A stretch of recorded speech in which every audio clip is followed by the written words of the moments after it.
Hello friends. दोस्तों, अक्टूबर का महीना आ चुका है और इसी महीने से फूलों का खिलना शुरू हो जाता है। और यही वो महीना है जिसमें अगर आप गुलाब का सही तरीके से पोषण कर दें तो पूरे जाड़े के सीजन में ये आपको भर भर के गुलाब देंगे। और गुलाब के पौधे में ग्रोथ तो होगी ही, और साथ ही साथ ढेरों कलियां आपको दिखाई देंगी। और जाहिर सी बात है कि पूरा गार्डन आपका गुलाब की खुशबू से महक उठेगा। तो अक्टूबर के महीने में ये जो महत्वपूर्ण 4 काम होते हैं उसे आप ज़रूर कर लें, और अभी से कर लें। क्योंकि ठंड के महीने में गुलाब का सीज़न ठंड के महीने का होता है। तो इसमें हमें क्या क्या करना है आप स्टेप बाय स्टेप देख लें। तो सबसे पहले आप अपने जो गमले हैं, जो कि काफ़ी इस समय काफ़ी गंदे हो चुके होंगे, बरसात का समय चल रहा था, उसमें बहुत से वीड्स वगैरह उग आए होंगे। तो सबसे पहला काम तो आप यही कर लें कि गमले में से जितने भी वीड्स हों आप उनको निकाल करके बाहर कर दें। और इसकी मेन चीज़ ये है ना कि बरसात के बाद हमें इसमें ग्रोथ की ज़रूरत पड़ेगी। यानी अगर ग्रोथ होगा होगा तभी इसमें कलियां बनेंगी और फ्लावरिंग होगी और नई नई ब्रांचेस भी निकलेंगी। तो इसमें 2 काम ज़रूरी है कि पहली चीज़ तो ग्रोथ हो, दूसरी चीज़ इसमें नई नई ब्रांचेस निकलें। तो दोस्तों, आप अपने देशी गुलाब में एक सॉफ्ट प्रूनिंग ज़रूर करें। और इंग्लिश रोज़ अगर आपके पास है तो उसमें प्रूनिंग करने की ज़रूरत नहीं है, क्योंकि उसमें अगर आप प्रूनिंग करेंगे तो आपका पौधा जो है ख़राब हो सकता है। आप देसी गुलाब में ये काम करें, सॉफ्ट प्रूनिंग करें। हार्ड प्रूनिंग मार्च में की जाती है दोस्तों, तो हार्ड प्रूनिंग आप मार्च में ही करें। लेकिन इस समय आप सॉफ्ट प्रूनिंग अगर कर देंगे तो आप देखेंगे कि इसमें पौधे में बहुत अच्छी तरह से ग्रोथ होगी और उसमें स्वस्थ जो है ब्रांचेस निकलेंगी और नई नई कलियां भी आएंगी। और इसके साथ ही साथ जितनी भी पीली पत्तियां आप देख रहे हैं ये पूरे बरसात भर आपको दिखाई पड़ी होंगी, और इन पीली पत्तियों को आप निकाल बाहर कर दें, क्योंकि ये पीली पत्तियां जो होती हैं ये पौधे की एनर्जी को बहुत ज़्यादा खींचती हैं। तो फ्रेंड्स, ये आप देखें देखें कि किस तरह से मैंने इनको सफाई कर दिया है पूरे गमले को। और अब क्या करूँगा कि कुछ जो है बरसात के समय में, वैसे तो गुलाब बरसात में बहुत कम होते हैं, लेकिन थोड़े बहुत जो गुलाब अगर आपके पौधे में अगर खिल आए हों तो अगर वो गिर पड़े हों मुरझा करके, तो आप उनकी कलियां तुरंत मतलब कलियां इसमें फ्लावर में जो नीचे का पार्ट होता है उसको आप निकाल करके बाहर कर दें। और ये देखिए, जितनी भी सूखी डंडियां हैं मतलब ब्रांचेज़ हैं उसको आप ज़रूर निकालें, क्योंकि ये जो सूखी ब्रांचेज़ होती हैं वो गुलाब के पौधे को बहुत ही नुकसान पहुंचाती हैं। साथ ही साथ जो है जो दूसरा महत्वपूर्ण काम है वो है मिट्टी को बाहर निकालना। आप अपने पौधे की मिट्टी को पहले तो बाहर निकालिए। आप बरसात के समय में गुलाब की जो जड़ों में निश्चित रूप से फंगस लग जाता है, और फंगस अगर लग जाता है तो उसमें जो है तमाम तरह की प्रॉब्लम आ जाती है। तो उसको मिट्टी निकाल करके धूप में डाल दें। और ये देखिए, ये दोस्तों, ये साबूदाना आप जानते होंगे, तो साबूदाना का ये पानी है। ये साबूदाना का पानी गुलाब के लिए बहुत ही अच्छा माना जाता है। इसको मैंने प्रैक्टिकल करके देखा है। तो साबूदाने के पानी को आप किसी भी प्लांट में डाल सकते हैं, ये देखिए, और अपने गुलाब के पौधे में भी इस्तेमाल करें। इसके साथ ही साथ अपने घरेलू वेस्टेजेस में, जैसे केले के छिलके हैं और प्याज के छिलके हैं, इनका आप लिक्विड चाहे फर्टिलाइज़र चाहे बना लें, या धूप में अच्छी तरह से इसको सुखा करके इसका पाउडर बना लें और गमले में थोड़ा थोड़ा डाला करें। दोस्तों, ये जो ऑर्गेनिक फर्टिलाइज़र होते हैं होममेड वाले, ये पौधे को बिल्कुल नुकसान नहीं पहुंचाते हैं और एकदम संतुलित मात्रा में उनको जो है खाद यानी मैन्योर मिलता है। बहुत अगर आपके गार्डन में व्यापक रूप से गुलाब के पौधे लगे हों तो आप केमिकल फर्टिलाइज़र का भी इस्तेमाल कर सकते हैं, जैसे पोटास या डीएपी या एनएनपी की जो संतुलित मात्रा होती है आप उसका इस्तेमाल कर सकते हैं। फ्रेंड्स, जो तीसरा काम इम्पॉर्टेंट है गुलाब के पौधे के लिए है वो यही है, ऑर्गेनिक फर्टिलाइज़र को आप देना शुरू कर दें अभी से। क्योंकि अगर आप अभी से ऑर्गेनिक फर्टिलाइज़र देना शुरू कर देंगे और जो थोड़ी बहुत पीली पत्तियां हैं उनको निकाल करके बाहर करते रहेंगे तो आप देखेंगे कि ठंड आते आते आपके गुलाब में ढेरों ब्रांचेस निकल आएंगी और खूब ढेर सारी कलियां भी निकल आएंगी।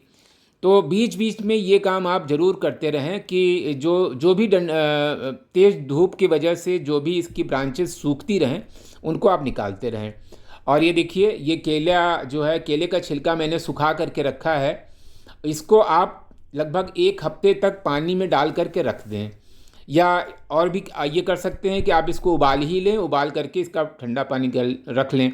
और इसके साथ ही साथ जो गाय का जो सूखा गोबर होता है इसको आप पौधे में डालें। साथ ही साथ सरसों की खली और नीम की खली का पूरा या तो लिक्विड फर्टिलाइज़र बना लें और या तो इसका पाउडर बना करके पौधे में डालें। दोस्तों, ये है नीम की खली, आप देख रहे हैं, ये नीम की खली देखिए, और उधर रखी हुई है सरसों की खली और इधर गाय का सूखा गोबर है। फ्रेंड्स, गाय का जो गोबर होता है ना, तो गाय के गोबर में बहुत ही अद्भुत क्षमता होती है। ये देखिए, ये है सरसों की खली का लिक्विड फर्टिलाइज़र।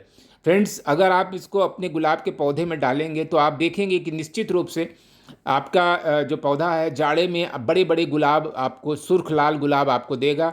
और आपका जो है जो गुलाब का पौधा होगा वो एक अलग ही ब्यूटी आपके गार्डन को देगा। तो फ्रेंड्स, इसके साथ या जो चौथा महत्वपूर्ण काम आप ये करें कि जो गमला है आपका, तो गमले में ऊपर से लगभग 1.5-2 इंच का स्पेस आप खाली रखें, क्योंकि गुलाब के पौधे को थोड़ा सांस लेने की ज़रूरत होती है, उसकी जड़ों को। एक और इम्पॉर्टेंट काम आप समझ लीजिए, जब भी आप इसका सॉइल मिक्सचर तैयार करें तो उसमें 50% आप गाय का जो है पुराना, लगभग 2 साल पुराना गोबर आप उसमें रखें। और इसके साथ ही साथ इसकी मिट्टी जो है रेतीली नहीं होनी चाहिए। रेतीली मिट्टी में क्या होता है कि वाटर जो है बहुत तेज़ी से बह जाता है और इसकी जड़ें जो है सूख जाती हैं। थोड़ी सी दोमट मिट्टी आप रखें। दोमट मिट्टी में क्या होता है कि मिट्टी थोड़ी सी जल को काफ़ी लंबे समय तक धारण किए रहती है। और इसमें आप ये भी ध्यान रखें कि बहुत ज़्यादा सिंचाई न करें। गुलाब के पौधे को बहुत ज़्यादा सिंचाई करने से भी इसको बहुत ही प्रॉब्लम, यानी ये इसमें डाई बैक नाम की बीमारी हो जाती है। अगर आप इसको बहुत ज़्यादा सिंचाई करेंगे तो फंगस लग जाएगा, और बहुत ज़्यादा ओवर कटिंग करेंगे तो डाई बैक नाम की बीमारी हो जाएगी। तो इन सब बातों को आप ध्यान रखें और नियमित रूप से गमले की इस तरह से सफाई ज़रूर करते रहें। और बीच बीच में लगभग हर महीने एक हल्की सी गुड़ाई आप करें। हल्की सी गुड़ाई करते रहेंगे तो मिट्टी ये टाइट नहीं होगी और थोड़ा उसको, उसकी जड़ों को सांस लेने के लिए जगह बरकरार रहेगी।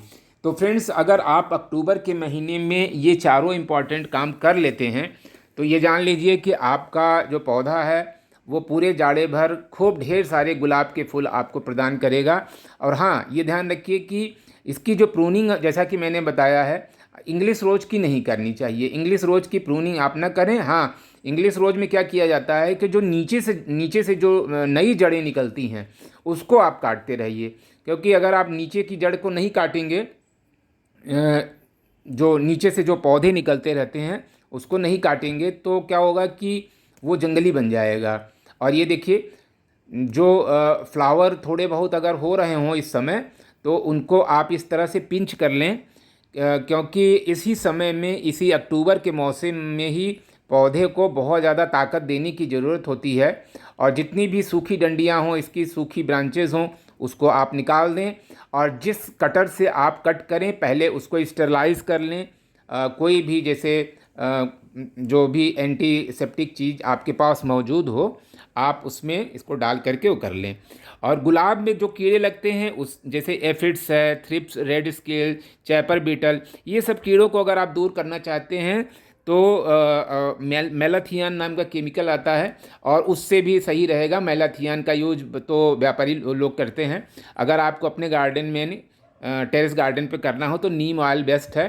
नीम ऑयल को डिटर्जेंट में घोल करके स्प्रे कर दिया करें, बस उतना ही काफ़ी है।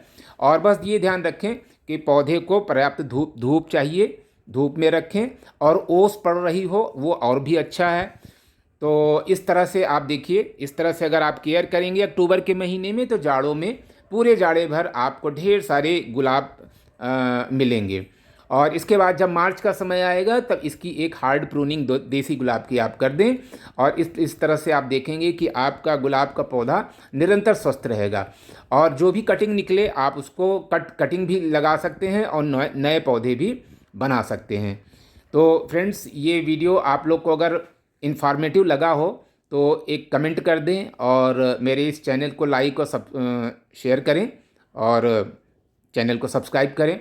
तो आप अक्टूबर के महीने में ये जो काम मैंने बताया है, जो स्टेप्स मैंने आपको बताया है, उसको ज़रूर फॉलो करें, क्योंकि इस तरह से अभी से ही इसको करना ज़रूरी होता है। अगर तेज़ ठंड हो जाएगी तो ये सारे काम बेकार हो जाएंगे। थैंक्स फॉर वॉचिंग दोस्तों।